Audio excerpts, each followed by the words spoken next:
a peaceful home in Amityville, until one horrifying night. November 13th, 1974. Ronald DeFeo Jr. murders his entire family while they sleep. 6 gunshots, but no one wakes up. A year later, the Lutz family moves in, but they last only 28 days.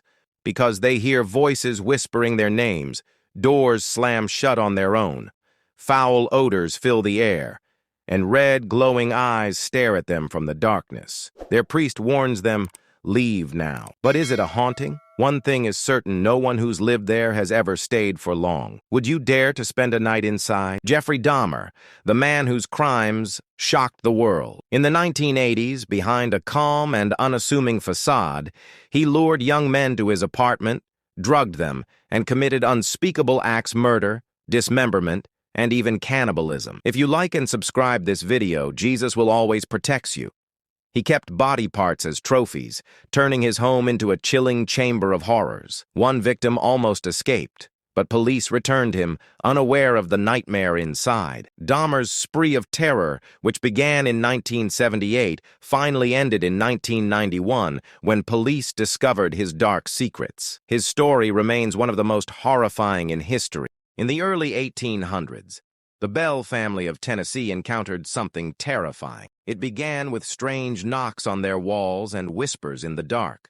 Soon, an invisible force turned violent, pulling hair, slamming doors, and tormenting the family. The entity called itself the Bell Witch and spoke to visitors, mocking and threatening them. No one could escape her wrath, especially John Bell, the father. She claimed she'd kill him, and she did. On the day of his death, a strange vial of poison was found, and the witch's voice echoed through the house, laughing. To this day, her spirit lingers, haunting the land where the Bells once lived.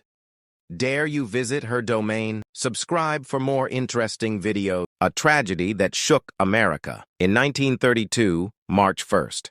On a cold night in New Jersey, America's most famous family faced its darkest moment. Charles Lindbergh, the man who conquered the skies, discovered his 20-month-old son, Charles Jr., missing from his crib. A broken ladder lay beneath the nursery window, and a chilling ransom note demanded $50,000. The nation was gripped. Headlines screamed of the crime of the century.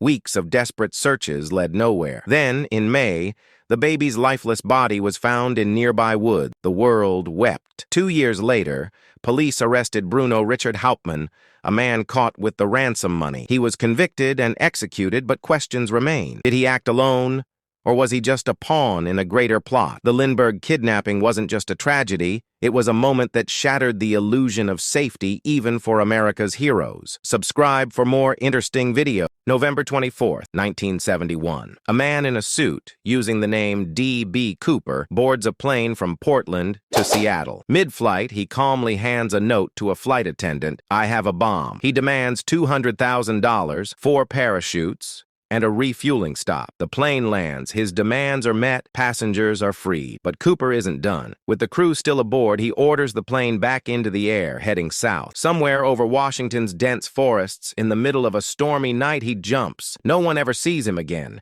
No body, no parachute, just a few decaying bills found years later by a river. Did he die in the fall, or did he get away with the perfect crime? D.B. Cooper remains a legend and a mystery.